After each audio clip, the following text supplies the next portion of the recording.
The room erupted in applause when my father handed my sister the keys to the family beach house.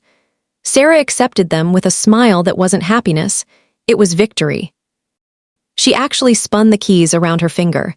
Then she looked directly at me, not a word, just a smirk. The same smirk she'd worn for years whenever life seemed to reward her again. What nobody in that conference room knew, not Sarah, not the relatives exchanging sympathetic looks in my direction, not even me yet, was that the beach house was never the real inheritance. And the sealed envelope still sitting on the attorney's desk was about to change everything. My name is Emily Carter. I was 34 years old when my father handed my sister the keys to a house that everyone assumed would define that day. And looking back, I think everyone in that room had already decided how the story ended. Everyone except Dad. Sarah had always been the favorite.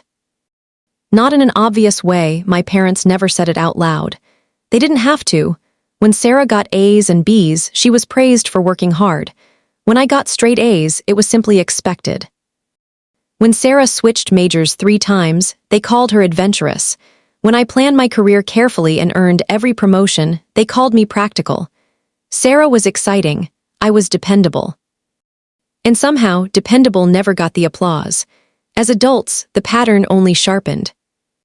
Sarah lived loudly, expensive vacations, new cars, social media posts showing a life that looked perfect from the outside.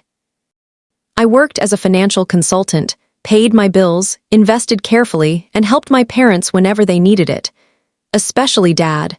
3 years before his passing, his health began declining. Nothing dramatic at first, a missed appointment, a forgotten phone call. Then larger things, doctor visits, hospital stays, physical therapy. Through all of it, Sarah was usually too busy. Work deadlines, weekend trips, networking events. Dad never complained, not once, so I drove him to appointments. I organized his medications. I handled the paperwork. I fixed things around the house. And every Sunday, without fail, I brought lunch and spent the afternoon with him. Not because I expected anything, because he was my father. 8 months before he passed, Dad called us both to the beach house, the same house our grandparents had purchased decades earlier. Summer cookouts, Christmas mornings, every family memory we had lived inside those walls. That afternoon, he stood on the deck overlooking the water, the wind rattling the railings, and said something quietly. "Money comes and goes, character is what remains." Sarah glanced at her phone. I listened. At the time, I didn't think much of it. Months later, those words would mean everything. Dad passed away peacefully the following spring. The weeks after the funeral felt like moving through fog. Then came the estate meeting. The attorney's office occupied the top floor of a downtown building, conference room overlooking the city skyline. Sarah arrived in a designer outfit with enough confidence for everyone in the room. Several relatives had gathered, aunts, uncles, 2 cousins. Everyone knew Dad had done well financially. Nobody knew exactly how well. The attorney, Mr. Reynolds, opened a thick folder and began reading. Charitable donations, personal gifts, then the major assets. I noticed Sarah sitting straighter with every paragraph, almost leaning forward. Finally, Mr. Reynolds looked up. "The beach house shall transfer in full ownership to Sarah Carter." Sarah's lips curled immediately. That smile. Relatives exchanged glances. A few looked toward me with that particular expression, the sympathetic one, the one that says, "We're sorry you lost." Sarah accepted the brass keys, Mr. Reynolds placed on the table, spun them once around her finger and looked directly at me. Not a word, just the smirk, Mr. Reynolds continued reading smaller distributions, but I wasn't fully listening anymore because something felt off. The meeting wasn't ending. The attorney still had documents in front of him. And beside his folder sat a sealed envelope that hadn't been mentioned once. Sarah stood. "Well," she said, holding up the keys, "I guess Dad made his wishes pretty clear." A few relatives nodded awkwardly. Mr. Reynolds cleared his throat. "Actually," he said, the room froze. Sarah slowly sat back down. The attorney reached for the sealed envelope. His expression had changed completely. "This contains your father's final instruction." Nobody spoke. The confidence Sarah had displayed seconds earlier visibly shifted, not gone yet, but cracking at the edges. Mr. Reynolds opened the envelope and removed a handwritten letter. Dad's handwriting. I recognized it instantly. He began reading. "If you're hearing this, I'm gone, and Sarah has already received the beach house." Sarah smiled for about 3 seconds. "Before anyone celebrates or feels disappointed, there are things you deserve to know." The room went completely still. For many years, I watched both of my daughters make choices. Some were loud. Some were quiet, some impressed people, others went unnoticed. Mr. Reynolds continued reading without pausing. "Sarah always loved being seen. Emily never cared who was watching." Sarah shifted in her seat. "When my health began failing, I learned something important. The people who claim to love you and the people who show they love you are not always the same." I looked down at the table. Every Sunday lunch, every doctor's appointment, every late-night phone call came rushing back at once.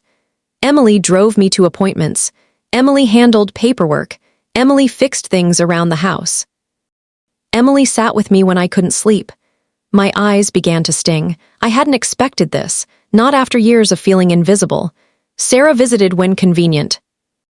Emily showed up when necessary. The words weren't cruel. That's what made them so powerful. They were simply true. Mr. Reynolds paused briefly, then continued. "For 3 years, I listened carefully.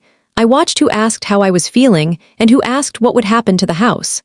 Several relatives exchanged glances. Sarah folded her arms. "Sarah repeatedly encouraged me to transfer assets early. Sometimes she suggested selling the property. Sometimes she asked what inheritance might look like." Sarah's face went red. "Dad never said that." Mr. Reynolds raised a calm hand. "The letter will be read in full." She fell silent. Then came the line nobody expected. "The beach house was never intended to be a reward." Sarah blinked. "What?" "It was a responsibility." The attorney reached into another folder and removed several documents. My pulse quickened. He slid them across the table toward Sarah. She grabbed them. As she flipped through the pages, her face grew pale.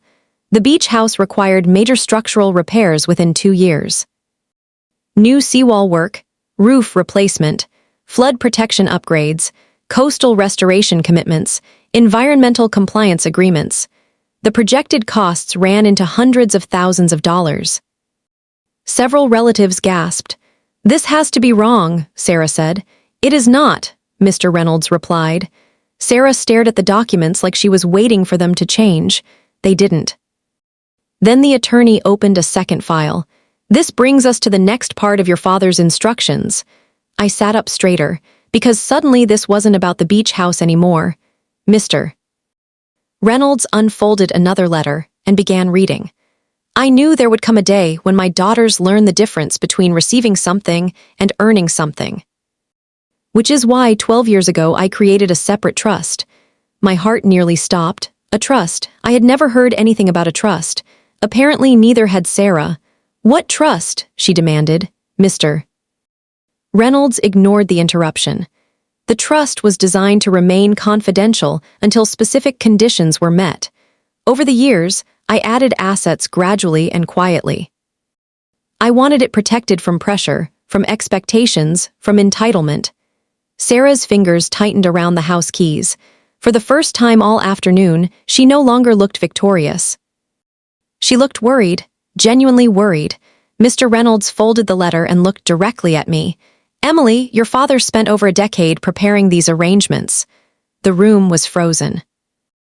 Nobody moved. Nobody spoke. Then the attorney reached into his briefcase and removed one final folder, thick, much thicker than the house documents. Sarah noticed it too. And the expression that crossed her face told me she was beginning to understand exactly what I was beginning to understand. The beach house had never been the real inheritance. Mr. Reynolds opened the folder. "Under the terms of the Carter Family Trust, all protected assets are transferred to Emily Carter." For a second, I wasn't sure I'd heard him correctly. Sarah certainly hadn't. "What assets?" she asked sharply. He slid documents across the table, one after another. "An investment portfolio, ownership interests in commercial properties, dividend-producing business investments. Page after page, I stared. Dad had been building this for 12 years. 12 years, quietly, patiently, without telling anyone. The total value sat at the bottom of the final summary page. I blinked twice, then a third time. The number didn't change. The trust was worth significantly more than the beach house. Several times more, gasps spread across the room. One aunt covered her mouth. Sarah's face turned completely white. "No," she said, "that's impossible. Your father was very thorough, Mr. Reynolds replied. Sarah looked back and forth between the documents and the attorney. "There has to be a mistake. The house was supposed to be the main inheritance." Mr. Reynolds shook his head. "According to your father's instructions, the trust was always the primary inheritance." Sarah looked like someone had pulled the floor out from under her. For years, she had believed the beach house was the ultimate prize. Now she understood it had been one piece of a much larger plan, and not the piece she thought. Then Mr. Reynolds reached for one more item. "There is one final instruction." He pressed a button on a small device. A recorded video appeared on the conference room screen, and suddenly there was Dad. For a moment, nobody breathed. Seeing him again felt unreal. He smiled warmly into the camera. He looked older than I remembered, but his eyes were the same. Calm, steady, certain. "If you're watching this, Mr. Reynolds has already explained the trust." Tears formed before I could stop them. "I know some people may be surprised by my decisions."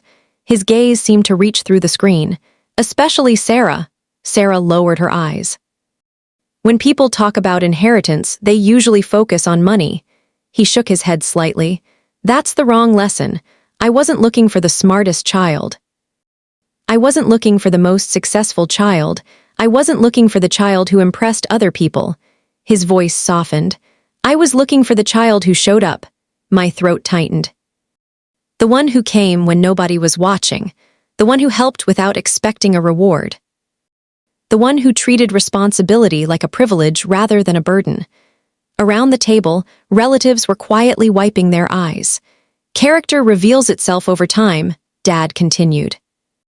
"Not during celebrations, not during family photos, not when life is easy. Character appears when nobody expects anything in return." I had spent years assuming he hadn't noticed. The appointments, the repairs, the paperwork, the ordinary Sunday afternoons that felt like nothing and apparently meant everything.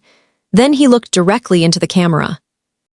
"Emily, if you're seeing this, I want you to know something." The room disappeared around me. "I was proud of you."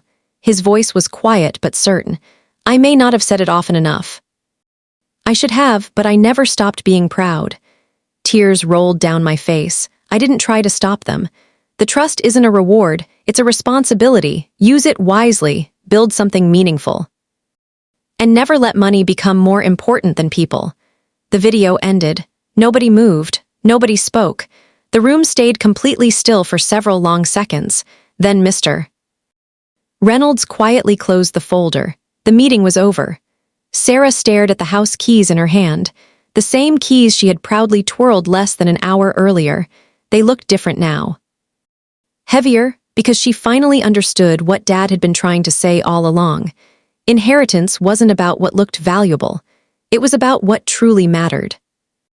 6 months later, Sarah sold several personal assets to begin addressing the beach house repairs. The process humbled her in a way that years of ease never had. For the first time in a long time, she stopped talking about what she deserved and started talking about what things actually cost. As for me, I followed Dad's advice. I expanded the trust carefully, supported causes he cared about, invested for the future, and built a life grounded in the same principles he had quietly lived by for decades. I still think about that afternoon sometimes. The smirk, the keys, the sealed envelope nobody knew existed. Everyone in that room believed Dad had chosen favorites. The truth was so much simpler than that. He hadn't rewarded appearances. He had rewarded character, and he had spent 12 years making sure the record was clear. Dad didn't leave me the beach house. He left me something far more valuable. He left me proof that the things nobody notices often matter the most.